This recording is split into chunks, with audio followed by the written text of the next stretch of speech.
Good afternoon everyone. एक बार फिर से आप सभी विद्यार्थियों का वंदना जीएस ऑनलाइन क्लासेस में स्वागत है। आज हम आपके लिए लेकर आए हैं बायोलॉजी में टॉपिक जीव जंतुओं के विकास के कुछ एमसीक्यू। तो इसी प्रकार आज का हमारा पहला क्वेश्चन है प्राकृतिक चयन द्वारा प्रजातियों के विकास के सिद्धांत को किसने दिया था।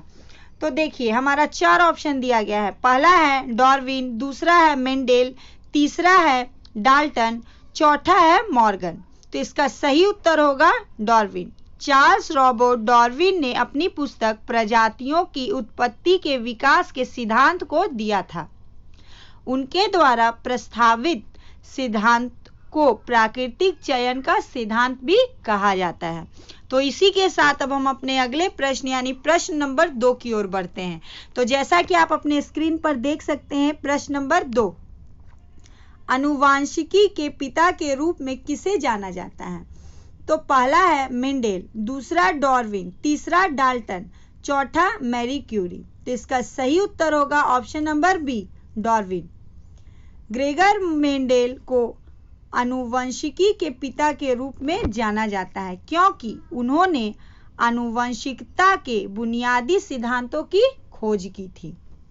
इसी के साथ अब हम अपने तीसरे प्रश्न यानी क्वेश्चन नंबर 3 की ओर बढ़ते हैं। तो हमारा आज का प्रश्न नंबर 3 है, निम्नलिखित में से कौन सा स्रोत क्रमिक विकास के लिए प्रमाण प्रदान करते हैं।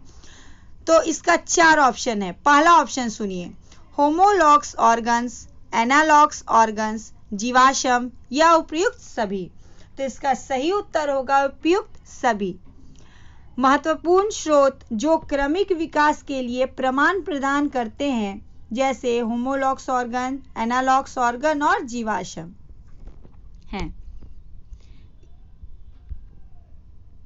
इसी के साथ अब हम अपने चौथे प्रश्न की ओर आ चुके हैं। तो आज का हमारा चौथा प्रश्न है, एक जीवाश्म पक्षी का नाम बताएं जो एक पक्षी की तरह दिखता है लेकिन सरीसृप के जैसे अन्य विशेषताएं होती हैं। सरीसृप मतलब रेप्टाइल्स यानी रेंगने वाला। पहला ऑप्शन है डोडो, दूसरा ऑप्शन है आर्कियोप्टिक्स, तीसरा ऑप्शन है राजहंस, चौथा है माउस वर्ड। तो इसका सही उत्तर होगा ऑप्शन नंबर बी, आर्कियोप्टिक्स। आर्कियोप्टिक्स एक जीवाश्म पक्षी है जो एक पक्षी की तरह दिखता है लेकिन इसमें कई अन्य विशेषताएं हैं जो सरीसृप में पाई जाती हैं यानी रेप्टाइल्स में पाई जाती हैं।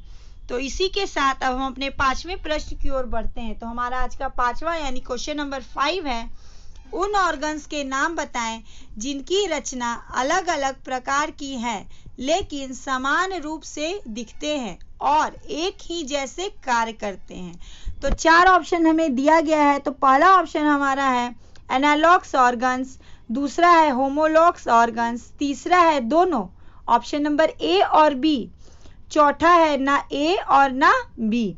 तो इसका सही उत्तर होगा option number A, analogues organs. Analogues organs की संरचना अलग अलग होती है लेकिन ये एक जैसे दिखते हैं और एक ही प्रकार के कार्य करते हैं। उदाहरण फॉर एग्जाम्पल, कीट और पक्षी के पंख की विभिन्नता रचनाएं हैं लेकिन ये समान कार्य करते हैं। कीट और पक्षी की पंखों की विभिन्न रचनाएं हैं लेकिन यह समान कार्य करते हैं। इसी के साथ हम अपने छठे प्रश्न यानी क्वेश्चन नंबर 6 की ओर बढ़ते हैं। तो आज का हमारा छठा प्रश्न है, किसने सुझाव दिया था कि जीवन को सरल अकार्बनिक अणुओं जैसे ही मीथेन, हाइड्रोजन इत्यादि से विकसित किया गया है जो कि पृथ्वी पर पहले से ही मौजूद थे। तो ऑप्शन ध्यान से सुनिएगा। पहला ऑप्शन है डार्विन, दूसरा है मैरी क्यूरी, तीसरा है हाल्डेन, चौथा है उपयुक्त कोई नहीं। तो इसका सही उत्तर होगा हाल्डेन।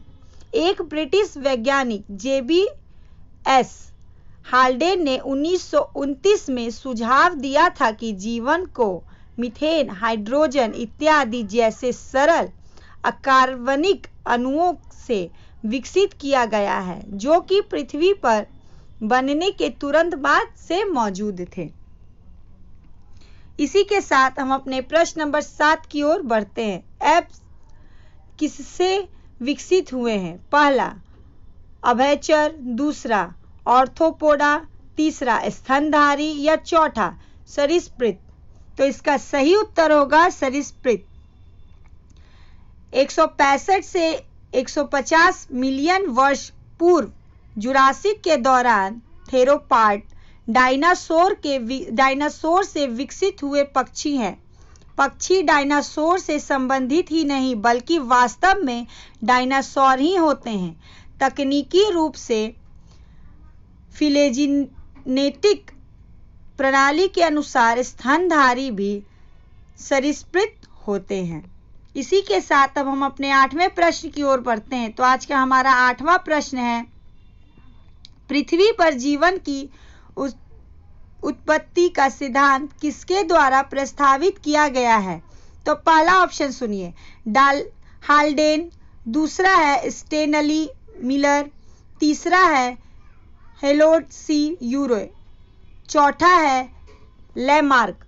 तो इसका सही उत्तर होगा option number A, Haldane. Haldane द्वारा पृथ्वी पर जीवन की उत्पत्ति का प्रस्तावित किया गया है, जो कि स्टेनली एल मिलर और हेरोल्ड सी यूरे द्वारा किए गए प्रयोग द्वारा पुष्टि की गई है। तो इसी के साथ अब हम अपने आज के 9वें प्रश्न यानी क्वेश्चन नंबर 9 की ओर बढ़ते हैं। तो हमारा आज का 9वां प्रश्न है, निम्नलिखित में से कौन सा डार्विन के क्रमिक विकास के सिद्धांतों में से एक है? पहला ऑप्शन ध्यान से सुनिएगा, किसी भी आबादी में प्राकृतिक भिन्नता होती है। नंबर 2, हालांकि सभी प्रजातियों में बड़ी संख्या में संतान उत्पन्न होती है लेकिन आबादी स्वाभाविक रूप से स्थिर रहती है। नंबर 3, आबादी अपने अस्तित्व के लिए संघर्ष करती है और अयोग्य व्यक्ति खुद पीछे रह जाते हैं या हट जाते हैं। ऑप्शन नंबर 4, उपयुक्त सभी सही है। तो इसका उत्तर होगा उपयुक्त सभी सही है, ऑप्शन नंबर डी। डार्विन के विकास के सिद्धांत के इन रूपों में वर्णित किया जा सकता है कि किसी भी आबादी के भीतर प्राकृतिक भिन्नता है। कुछ लोगों के पास दूसरों की तुलना में अधिक अनुकूल भिन्नताएं हैं। हालांकि सभी प्रजातियों में बड़ी संख्या में संतान उत्पन्न होती है, आबादी काफी स्वाभाविक रूप से स्थिर रहती है। आबादी अपने अस्तित्व के लिए संघर्ष करती है और अयोग्य व्यक्ति को पीछे छोड़ देती है। इसे प्राकृतिक चयन कहा जाता है। इसे क्या कहा जाता है? तो इसे प्राकृतिक चयन कहा जाता है। इसी के साथ आज हम अपने क्वेश्चन नंबर 10 की ओर बढ़ते हैं। तो आज का हमारा क्वेश्चन नंबर 10 है, मौजूदा प्रजातियों से कई प्रजातियां विकसित होने वाली प्रक्रिया को क्या कहा जाता है? तो इसका सही उत्तर होगा, ऑप्शन सुनिए, 4 ऑप्शन हमें दिया गया है। होमोलॉग्स दूसरा ऑप्शन है एनालॉग्स, तीसरा है प्रजातिकरण, चौथा है आनुवंशिक भिन्नता। तो इसका सही उत्तर होगा प्रजातिकरण। प्रजातिकरण नई प्रजातियों के गठन को कहते हैं। उपयुक्त लेख से प्रश्नों और उत्तरों के रूप में हमने देखा है कि क्रमिक विकास क्या होता है और इससे संबंधित क्या क्या सिद्धांत दिए गए हैं।